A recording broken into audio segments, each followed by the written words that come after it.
Hello friends, welcome to my channel job Hunter. এই মুহূর্তে সবথেকে বড় update, West Bengal police recruitment board তাদের একটি নোটিফিকেশান কাল সন্ধ্যাবেলা প্রকাশ করেছে এবং সেই যে নেম অফ দ্য পোস্ট দেখতে পাচ্ছ তোমরা, constable and lady constable in the Calcutta police, ডিসপ্লেতে তোমরা দেখতে পাচ্ছ নোটিফিকেশানটা। পে স্কেল রয়েছে, রিজার্ভেশন অফ ভ্যাকান্সি, এটা খুব ইম্পর্টেন্ট। দেখো টোটাল কতগুলো ভ্যাকান্সি রয়েছে। টোটাল রয়েছে দেখো 3464টা রয়েছে মেল কনস্টেবল ক্যালকাটা পুলিশের এবং 270টা রয়েছে ফিমেল কনস্টেবল ক্যালকাটা পুলিশের। এই টোটাল তোমরা ভ্যাকান্সি দেখে নিলে, ঠিক আছে।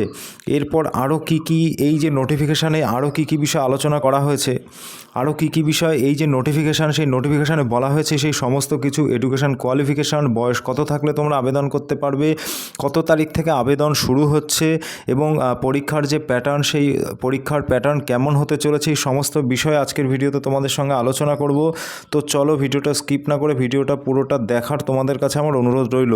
আর ভিডিওটা যদি ভালো লাগে একটা লাইক করে দিতে পারো এবং জব রিলেটেড যে কোনো ইনফরমেশান পেতে তোমরা এই চ্যানেলটিকে সাবস্ক্রাইব করে রাখো। আশা করি জব রিলেটেড যে কোনো ইনফরমেশান আমি তোমাদের সামনে তুলে ধরার চেষ্টা করব সবার আগে। তো চলো শুরু করা যাক। দেখো এলিজিবিলিটিতে কী বলা হয়েছে একটু দেখে নাও। দেখো must B a citizen of India, অর্থাৎ ভারতের নাগরিক হতে হবে। তারপর দেখো এজ অর্থাৎ তোমাদের যে বয়স, তোমরা দেখতে পাচ্ছ এখানে 18 থেকে তোমরা 30 বছর বয়সের মধ্যে যারা আছো তারা এই যে পোস্টটা রয়েছে এর জন্য তোমরা আবেদন করতে পারবে এবং বয়স ধরা হয়েছে কিন্তু 1/1/2024 অনুযায়ী। এবং যারা শিডিউল কাস্ট অর্থাৎ SC ST রয়েছে তারা 5 বছরের ছাড় পাবে, এক্ষেত্রে বয়সের ছাড় পাবে। এবং যারা OBC রয়েছে তারা 3 বছরের বয়সের ছাড় পেয়ে যাবে। এছাড়া যারা এক্স সার্ভিসম্যান রয়েছে তারা ম্যাক্সিমাম যারা 40 বছর বয়স পর্যন্তই কিন্তু তোমরা এই পরীক্ষায় বসতে পারবে।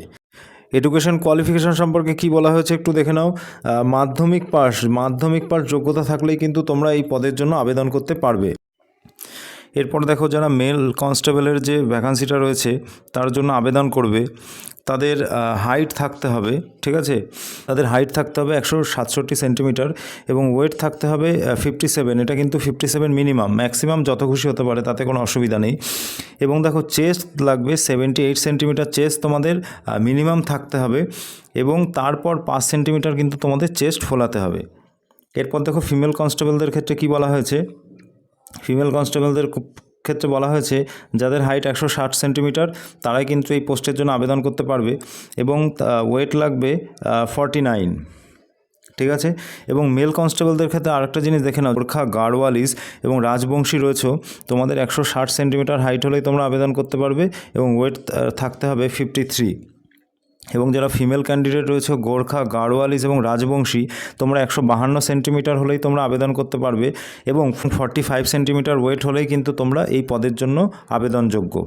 কিন্তু এখানে আরেকটা কথা বলে রাখি, প্রিলিমস পরীক্ষা দেওয়ার জন্য এই যে উচ্চতা বা এই যে ওয়েট, এটা কিন্তু লাগে না, এটা কিন্তু শুধু PMT PTতে গিয়েই কিন্তু এটা চেক করা হয়।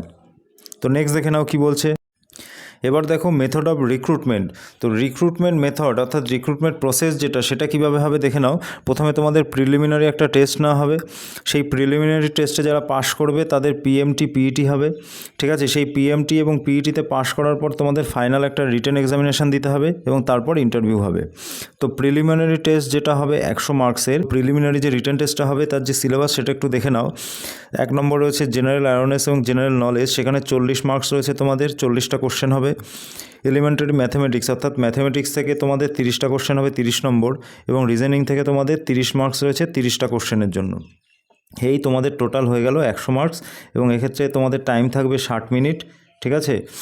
এবং তোমাদের যে নেগেটিভ মার্কস সেটা থাকবে 1/4, অর্থাৎ 4টে ভুল করলে তোমাদের 1 নম্বর মাইনাস হয়ে যাবে। তো আশা করি তোমরা বুঝতে পারছো। তো নেক্সট দেখে নাও, প্রিলিমিনারি এক্সাম পাস করার পর তোমাদের PMT PET হবে এবং সেই PETতে কী বলা হয়েছে একটু দেখে নাও। বলছে যারা মেল ক্যান্ডিডেট তাদের 6.5 মিনিট, ঠিক আছে, 6 মিনিট 30 সেকেন্ডে তাদের কী করতে হবে, 1600 মিটারের একটা রান করতে হবে। যারা কমপ্লিট করবে তারা কিন্তু যে ফাইনাল যে রিটেন এক্সাম, সেই রিটেন এক্সামের জন্য তারা কোয়ালিফাইড হবে। এবং যারা ফিমেল রয়েছে তাদের দেখো 4 মিনিটে কী করতে হবে, 800 মিটারের একটা রান করতে হবে। এবং যারা থার্ড জেন্ডার রয়েছে দেখো তাদের কী করতে হবে, 3.5 মিনিটে কী করতে হবে, 800 মিটারের একটা রান করতে হবে। এটা পাস করার পর তোমরা মেন্স এক্সামে বসবে এবং মেন্স এক্সামে পাস করার পর তোমরা ইন্টারভিউয়ে বসবে এবং ফাইনাল মেরিটে নাম আসলেই কিন্তু এই চাকরিটা তোমার। তো এই নোটিফিকেশানে আরও কী বলা হয়েছে সেইগুলো আমরা একটু দেখে নিই। ফাইনাল রিটেন যে এক্সামিনেশানটা হবে সেটা হবে 85 মার্কসের, তোমরা ডিসপ্লে ডিসপ্লেতে দেখতে পাচ্ছ। এক্ষেত্রে তোমাদের যে সিলেবাস রয়েছে সেখানে 4টে সাবজেক্ট রয়েছে। দেখো, জেনারেল অ্যাওয়ারনেস এবং জেনারেল নলেজ 25 মার্কসের 25টা কোশ্চেন, ইংলিশ রয়েছে 10 মার্কসের 10টা কোশ্চেন, সি রয়েছে দেখো এলিমেন্টারি ম্যাথমেটিক্স অর্থাৎ ম্যাথ রয়েছে 25টা কোশ্চেন 25 নম্বর, এবং রিজনিং রয়েছে 25টা কোশ্চেন 25 নম্বর।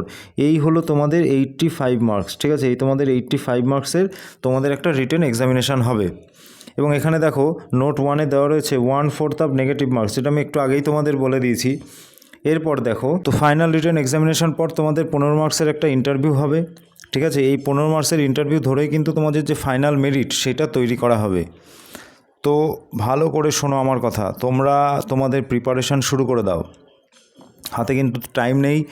মার্চ মাসের 1 তারিখ থেকেই তোমাদের কিন্তু ফর্ম ফিল আপ শুরু হবে, এবং মার্চ মাসটায় টোটাল যে ফর্ম ফিল আপ সেই ফর্ম ফিল আপের কাজ চলবে। তারপরে তোমরা ধরে নাও হাতে আর 2 মাস মতো হয়তো তোমরা টাইম পাবে। এই 2 মাসের মধ্যেই কিন্তু তোমাদের প্রিলিমস প্লাস মেন্স এই দুটোর যে সিলেবাস সেটা কিন্তু তোমাদের কমপ্লিট করে ফেলতে হবে। কারণ তোমরা জানো যে কেপি কনস্টেবল, ঠিক আছে, 2022-এর যে পরীক্ষাটা সেটা কিন্তু খুব তাড়াতাড়িই করেছিল। প্রথমে করোনার জন্য হয়তো একটু লেট হয়েছিল, পরে কিন্তু খুব তাড়াতাড়ি রিক্রুট করেছিল। তো আশা করি এই যে রিক্রুটমেন্টটা কিন্তু খুব দ্রুতই হতে চলেছে। ঠিক আছে, এছাড়া এই নোটিফিকেশানে আরও কী বলা হয়েছে সেগুলো আমরা একটু দেখে নিই। এবার দেখো, পিরিয়ড অফ অ্যাপ্লিকেশান, তোমরা অ্যাপ্লিকেশান যে ফর্ম ফিল আপ সেটা শুরু হবে 1/3/2024, একটু আগে তোমাদের আমি বলে দিলাম। ঠিক আছে, এবং 29/3/2024 পর্যন্ত, অর্থাৎ টোটাল মার্চ মাস ধরেই কিন্তু তোমাদের এই যে ফর্ম ফিল আপ সেই ফর্ম ফিল আপটা চলবে। এরপর দেখো অ্যাপ্লিকেশান ফিস কত রয়েছে। All categories except schedule caste, schedule tribes of West Bengal, অর্থাৎ শিডিউল কাস্ট এবং শিডিউল ট্রাইব বাদ দিয়ে যারা রয়েছে তাদের অ্যাপ্লিকেশান ফিস রয়েছে 150 টাকা, প্রসেসিং ফি রয়েছে 20 টাকা। তো টোটাল তাদের পেমেন্ট করতে হবে 170 টাকা। এবং যারা এসসি রয়েছে তাদের যে ফর্ম ফিল আপ তাদের 20 টাকা লাগবে তোমাদের টোটাল পেমেন্ট, প্রসেসিং ফিসটাই শুধু দিতে হবে, অ্যাপ্লিকেশান ফিস তোমাদের দিতে হবে না। এছাড়া শিডিউল ট্রাইব রয়েছে যারা, তাদেরও সেম, তাদেরও 20 টাকা লাগবে ফর্ম ফিল আপটা করার জন্য। তো ক্যালকাটা পুলিশের যে নোটিফিকেশানটা আউট হয়েছে সেই নোটিফিকেশানে গুরুত্বপূর্ণ যে বিষয়গুলো তোমাদের জানা দরকার ফর্ম ফিল আপ করার জন্য, সেই সব কিছুই আমি কিন্তু এই ভিডিওতে তোমাদের সঙ্গে আলোচনা করলাম।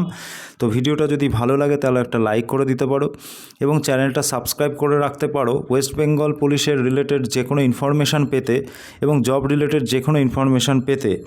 ঠিক আছে, তো আর কিছু বলবো না, তোমরা তোমাদের প্রিপারেশান ভালো করে শুরু করে দাও। যারা ওয়েস্ট বেঙ্গল পুলিশ অথবা ক্যালকাটা পুলিশের যে আগের যে পরীক্ষাগুলো ছিল সেই পরীক্ষাগুলোতে পাশ করতে পারোনি, তাদের কাছে কিন্তু এটা একটা সুবর্ণ সুযোগ। তোমরা এই সুযোগটা কিন্তু হাতছাড়া করো না। বারবার বলছি, তোমরা তোমাদের প্রিপারেশান ভালোভাবে তোমাদের প্রিপারেশান করো। আমি চাই এই চাকরিটা তোমরা পাও। আশা করি তোমরা ভালো আছো এবং ভালো থাকবে।